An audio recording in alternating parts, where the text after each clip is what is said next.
I think the biggest lesson you'll learn is that your purpose doesn't have to actually directly mean anything. Like, people tend to typically associate their purpose with a sense of nobility, and that's something I've talked about a lot. I've talked about how your purpose doesn't necessarily need to be anything great or small. I believe that you could be anyone, anything, doing anything. And the truth of the matter is, whatever you associate your purpose to be with, I think that's the main thing that will either be to your benefit or be to your demise. I've seen people who are incredibly, and I mean incredibly, happy with their life and their purpose is fishing. And I've seen people incredibly happy and their purpose is working a 9 to 5. I believe when you associate your purpose with a sense of nobility or not nobility, that's what kind of upsets you or maybe gives you courage and confidence.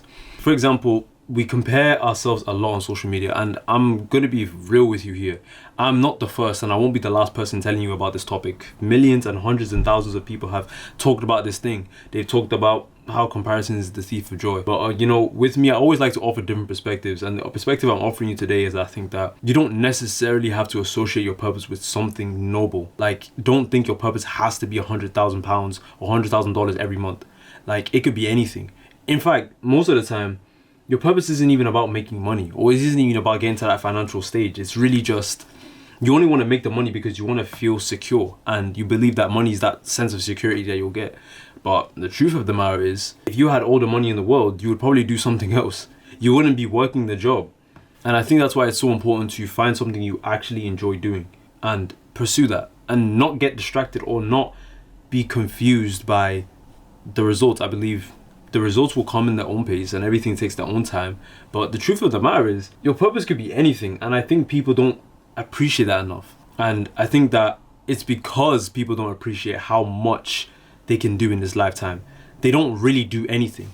Like, you could sit in your room all day and just procrastinate and never get any work done. But the truth of the matter is, if you just literally start, if you could just start without the resources, without seeing if everything will work out, without knowing if things will work out, I believe that you would make so much more progress than just getting one viral thing and just pushing with it.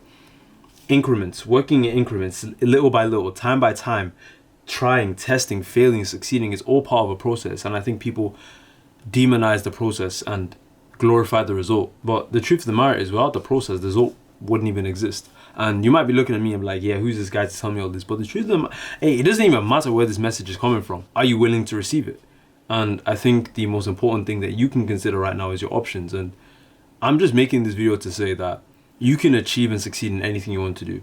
And whenever you limit yourself, and whenever you say that, oh, this is not meant for me, or maybe I'm not da-da-da, or maybe I have to da-da-da, or maybe da-da-da, I believe you set these unnecessary boundaries that no one asked you to place. So the only limit in your mind really is you, and the only thing that can make you get to that next stage really is you. But you just have to focus on you till the focus is on you. And I feel like when you really put your head down and you really lock in, things change. Like, your life changes.